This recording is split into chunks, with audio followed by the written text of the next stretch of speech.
झांसी में बड़े भाई ने पीट कर छोटे भाई की कर दी हत्या। जहां चिरगांव के कलेक्टरगंज मोहल्ले में रहने वाले जितेंद्र कुशवाहा और उसका छोटा भाई राकेश कुशवाहा दोनों हलवाई का करते थे काम। दोनों ही शराब पीने के थे आदी और आए दिन करते थे झगड़ा। बीती रात को दोनों भाइयों ने एक साथ पी शराब। थोड़ी देर बाद उनके बीच शुरू हो गया विवाद। देखते ही देखते इतना बढ़ गया विवाद कि बड़े भाई ने पहले घर को अंदर से किया लॉक, फिर लोहे की रॉड से राकेश और छोटे के पर कर दिए ताबड़तोड़ वार, जिसे इतना पीटा कि उसके आंतें तक आ गई बाहर और उसने मौके पर ही तोड़ दिया दम। पड़ोसियों की सूचना पर मौके पर पहुंची पुलिस छत के रास्ते घर के अंदर हुई दाखिल तो वहां खून से लथपथ पड़ा हुआ था छोटे भाई का शव। वहीं बचने के लिए बेड के नीचे छिप गया था आरोपी, जिसे 1 घंटे की छानबीन के बाद कर लिया गया गिरफ्तार। शव को पोस्टमार्टम के लिए भेजकर मामले की जांच में जुटी पुलिस। योगी सरकार ने बुधवार को 4 सीनियर आईपीएस के कर दिए ट्रांसफर, जिनमें झांसी के डीआईजी केशव कुमार चौधरी को बनाया गया है गाजियाबाद का अपर पुलिस आयुक्त, जिनके स्थान पर डीजीपी मुख्यालय पर तैनात आकाश कुलहरी को बनाया गया झांसी का डीआईजी। वहीं गाजियाबाद के अपर पुलिस आयुक्त कल्पना सक्सेना को बनाया गया मेरठ का डीआईजी और एडीजी विशेष जांच विजय सिंह मीना को पीटीसी सीतापुर किया गया है ट्रांसफर। जालौन में बीती रात करीब 11:30 बजे अचानक से आसमान में उड़ते दिखाई दिए रहस्यमयी कई ड्रोन, जिससे लोगों में मच गया हड़कंप। लोग अपने अपने घरों से निकल आए बाहर और तुरंत पुलिस को दी सूचना। पुलिस ने भी आसमान में चमकीली वस्तु को देखने की पुष्टि। रामपुरा, कौंच, माधवगढ़ समेत आसपास के कई इलाकों में देखने को मिली है गतिविधि, जिससे दहशत में है वहां के लोग। पुलिस ने कहा कि मामले की जा रही है जांच। उन्होंने लोगों से घबराने की जरूरत नहीं बताते हुए अफवाह न फैलाने की अपील, साथ ही चेतावनी देते हुए कहा कि अफवाह फैलाने वालों के खिलाफ की जाएगी कार्रवाई। महोबा में आबकारी विभाग के अधिकारी राजेंद्र प्रसाद वर्मा का एक वीडियो सोशल मीडिया पर आया है सामने, जिसमें उन पर शराब अनुज्ञापी से रुपए लेने का है आरोप। 14 जून का बताया जा रहा है ये वीडियो। शहर की कंपोजिट दुकान नंबर 6 के अनुज्ञापी कुलदीप सिंह ने जिलाधिकारी को दिया है शिकायती पत्र, जिसमें उन्होंने आबकारी अधिकारी पर अवैध वसूली का लगाया है आरोप। कुलदीप का कहना है कि अधिकारी ने लाइसेंस के नाम पर लगातार मांगी रिश्वत और रुपए न देने पर दुकान का अनुज्ञा पत्र निरस्त करने की दी धमकी। पीड़ित ने 5000 रुपए देते समय बना लिया वीडियो। इसके बाद भी उससे बार बार रकम की गई मांग। अधिकारी ने 12000 रुपए की अतिरिक्त मांग। कुलदीप ने मजबूरी में कई बार दिए रुपए। स्थायी लाइसेंस की मांग पर फिर से मांगे गए 12000 रुपए। जिलाधिकारी गजल भारद्वाज के नए मामले की गंभीरता से देखते हुए तत्काल एडीएम की अध्यक्षता में जांच टीम कर दिया गठित, जो जांच के बाद डीएम को सौंपेगी रिपोर्ट। हमीरपुर में यमुना नदी की बाढ़ देखने गए एक व्यक्ति की डूबने से हो गई मौत। मृतक की सदर कोतवाली क्षेत्र के भिलावा निवासी 40 वर्षीय शिव कुमार के रूप में हुई पहचान।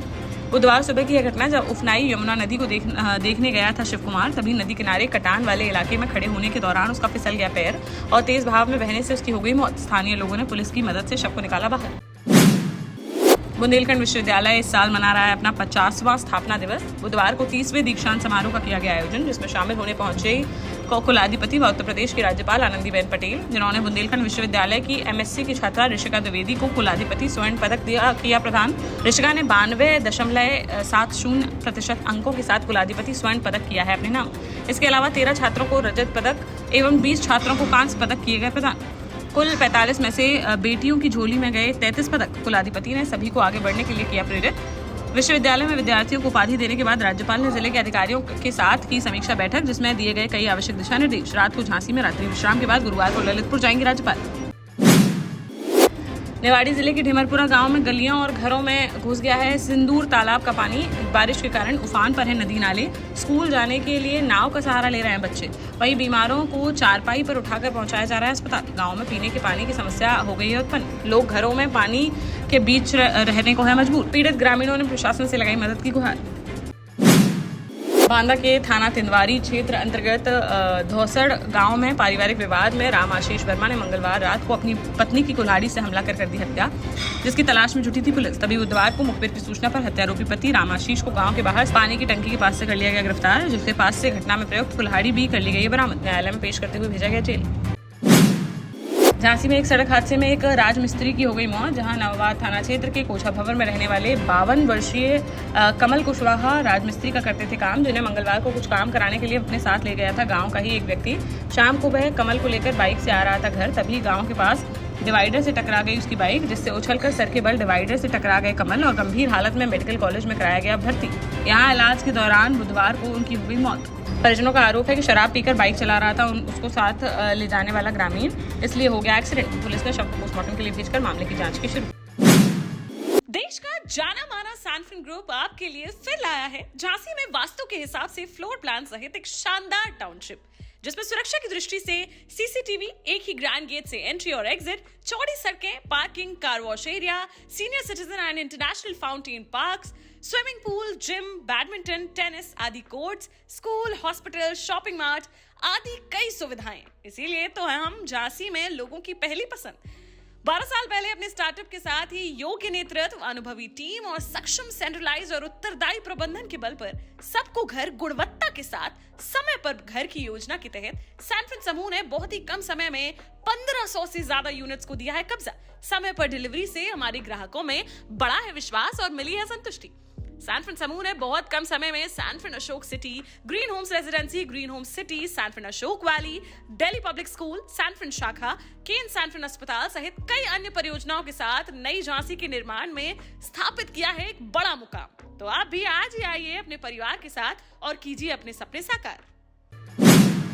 टीकमगढ़ के खरगापुर में कांग्रेस विधायक चंदा गौर के बेटे अभियंत गौर उर्फ टीटू के छतरपुर स्थित घर पर नौकरानी की संदिग्ध परिस्थितियों में हो गई मौत। सिविल लाइन थाना क्षेत्र की सन सिटी कॉलोनी की है घटना, जहां घर के पीछे बगीचे में पड़ा मिला युवती का शव, जिसकी 21 वर्षीय सपना रायकवार के रूप में की गई पहचान, जो मूल रूप से यूपी के बेलाताल की थी निवासी और कई वर्षों से विधायक के बेटे के घर में करती थी काम। मौके पर पहुंची पुलिस ने घटनास्थल का बारीकी से किया और घर में लगे सीसीटीवी कैमरों की फुटेज व सपना के मोबाइल को कर लिया है जब्त। साथ ही शव को पोस्टमार्टम के लिए भेजकर मामले की जांच कर दी है शुरू। शिवपुरी जिले की बैराड़ थाना पुलिस ने दोहरे हत्याकांड का सनसनीखेज खुलासा करते हुए आरोपी पति को कर लिया गिरफ्तार। आरोपी ने पहले पत्नी के प्रेमी की हत्या कर कुएं में फेंक दिया था शव। घटना के 25 दिन बाद उसने पत्नी को भी बच्चों के सामने बेरहमी से पीट कर उतार दिया मौत के घाट। दोनों मामलों की जांच के दौरान पुलिस को पता चला कि एक ही आरोपी ने की है हत्या, जिस पर पुलिस ने हत्यारोपी पति बनवारी को कर लिया गिरफ्तार, जिसने पुलिस पूछताछ में स्वीकार किया कि उसकी पत्नी सीमा के गिरिराज से थे अवैध संबंध। इसी शक में उसने पहले शराब पिलाकर गिरिराज की हत्या, फिर 25 अगस्त की रात सीमा को भी उतार दिया मौत के घाट। कार्रवाई करते हुए भेजा गया जेल। झांसी के रक्षा थाना क्षेत्र के डोंगरी इलाके में करौंदी माता मंदिर के पास देखने को मिला एक हादसा, जहां कोचिंग के बाद अपनी नई बुलेट से घूमने के लिए निकले थे 2 छात्र। होटल के पास सामने से आ रही कार ने उनकी बाइक में मार दी जोरदार टक्कर, जिसमें बाइक से उछलकर दूर सड़क पर जा गिरे दोनों छात्र और हो गए घायल, जिन्हें मौके पर पहुंची पुलिस ने स्थानीय लोगों की मदद से पहुंचाया मेडिकल कॉलेज। छात्रों की प्रेमनगर नगरा निवासी 19 वर्षीय अकमल और 20 वर्षीय सार्थक सोलंकी के रूप में हुई है पहचान। टीकमगढ़ में बुधवार शाम भाजपा कार्यकर्ताओं ने कांग्रेस प्रदेश अध्यक्ष जीतू पटवारी के विवादित बयान का किया विरोध और गांधी चौराहे पर प्रदर्शन करते हुए फूका पटवारी का पुतला। भाजपा महिला मोर्चा की जिलाध्यक्ष विभा श्रीवास्तव ने कहा कि कांग्रेस नेता लगातार महिलाओं का कर रहे हैं अपमान। जीतू पटवारी ने मध्य प्रदेश की महिलाओं को बताया है शराब पीने वाला। इससे पहले भी कांग्रेस नेता ने लाडली बहना योजना को लेकर की थी आपत्तिजनक टिप्पणी। उन्होंने कहा कि इस तरह की बयानबाजी कांग्रेसी नेताओं की महिलाओं के बारे में घटिया सोच को करती हो जावे। इस दौरान उन्होंने जीतू पटवारी द्वारा मध्य प्रदेश की महिलाओं से माफी मांगने की अपील। प्रयागराज के पूर्व जिला पंचायत सदस्य और भाजपा नेता रणधीर यादव का हो गया है अपहरण, जिनकी चित्रकूट में लावारिस हालत में खड़ी मिली स्कॉर्पियो का अपहरण और हत्या की आशंका के मद्देनजर पुलिस रविवार से चित्रकूट के जंगल में चला रही है सर्च ऑपरेशन। ड्रोन से भी कराई जा रही है उनकी सर्चिंग, लेकिन अब तक नहीं चल सका है कोई पता। बता दें कि भाजपा नेता 22 अगस्त को अचानक हो गए थे लापता। उनके 2 साथी भी हैं लापता। तीनों के फोन आ रहे हैं बंद। भाजपा नेता की पत्नी जिला पंचायत सदस्य बबली यादव ने सोमवार को नवाबगंज थाने में दोनों साथियों के खिलाफ अपहरण का केस कराया दर्ज।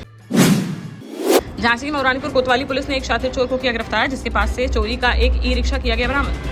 पकड़े गए बदमाश का मोहित नाथ उर्फ सोनू सपेरा बताया जा रहा है नाम। मामला दर्ज करते हुए जेल भेजने की कार्रवाई की शुरू।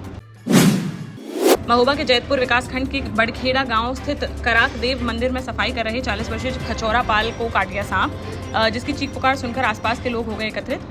मौके पर पहुंचे ग्रामीणों ने मार दिया सांप। वहीं तुरंत मृत सांप को लेकर घायल व्यक्ति को जिला अस्पताल की इमरजेंसी में ले गए परिजन और डॉक्टर को मरा सांप दिखाकर मरीज का इलाज करने की कही बात। रोजाना की तरह मंदिर की सफाई कर रहे थे खचौरा पाल, तभी बुधवार को अचानक हो गई ये घटना।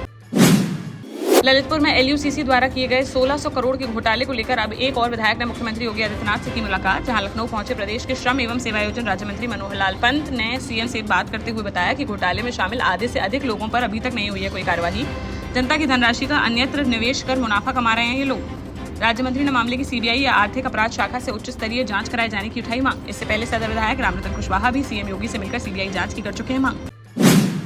झांसी में श्री गणेश सत्संग भवन बहुत धूमधाम से मना रहा है 75वां गणेश महोत्सव। 24 अगस्त से प्रारंभ होने वाला गणेश महोत्सव चलेगा 8 सितंबर तक। 24 अगस्त को अखंड रामायण प्रारंभ और 25 को पूर्णाहुति हुई संपन्न। महोत्सव के तीसरे दिन 26 अगस्त को भगवान गणेश के 8 रूपों का शाम को हुआ आगमन, जिसकी भव्य यात्रा BKD चौराहे पर आकर कलश यात्रा के साथ हो गई और भी भव्य।